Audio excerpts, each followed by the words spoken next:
അപ്പോഴേ ക്രിസ്മസിന് വേണ്ടിയിട്ടുള്ള അടുത്തൊരു കേക്ക് റെസിപ്പിയാണ്.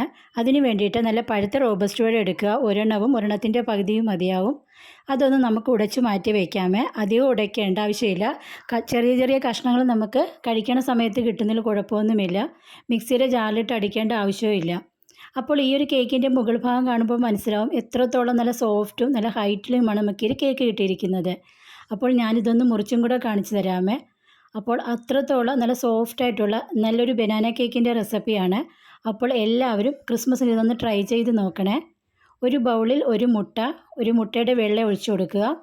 ഒരു മുട്ടയും ഒരു മുട്ടയുടെ വെള്ളയും ഒഴിച്ചു കൊടുക്കുക. കൂട്ടത്തിൽ തന്നെ 1/4 കപ്പ് പൊടിച്ച് പഞ്ചസാരയും കൂടെ ചേർത്ത് ഒന്ന് ബീറ്റ് ചെയ്തെടുക്കാമേ. അധികം ബീറ്റ് ചെയ്യേണ്ട. മുട്ടയുടെ മഞ്ഞ നിറം മാറി വെള്ള നിറം ആകുന്നവരെ മാത്രം മതിയാവും.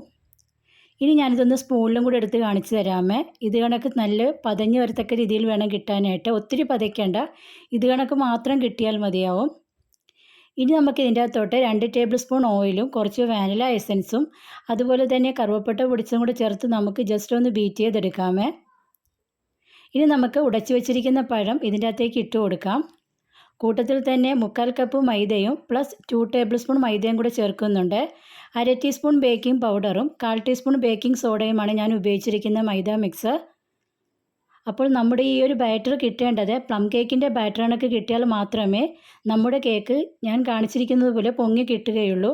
അപ്പോൾ എല്ലാവരും അതൊന്ന് ശ്രദ്ധിച്ചേക്കണം. ബാറ്റർ ലൂസായി പോകുവാണെങ്കിൽ ഒരു 2 ടേബിൾ സ്പൂൺ മൈദയും കൂടെ ചേർത്തെടുക്കാവുന്നതാണ്. അപ്പോൾ ഇതിൻ്റെ മിക്സ് ഇത് കണക്ക് വേണം നമുക്ക് കിട്ടാനായിട്ട്.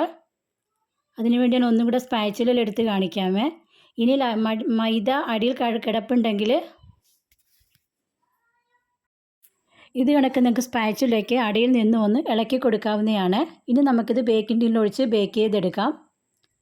അതുപോലെ തന്നെ ഞങ്ങളുടെ ചാനലിൽ ബേക്കിംഗ് പൗഡറും ബേക്കിംഗ് സോഡയും പാലും ഓയിലും കോൺഫ്ലോറും ഓവനും ബീറ്ററും ഒന്നുമില്ലാതെ കുറച്ച് ബേസിക് സ്പോഞ്ചിൻ്റെ റെസിപ്പീസൊക്കെ അപ്ലോഡ് ചെയ്തിട്ടുണ്ട്. അപ്പോൾ എല്ലാവരും ഞങ്ങളെ ഒന്ന് സപ്പോർട്ട് ചെയ്യണേ.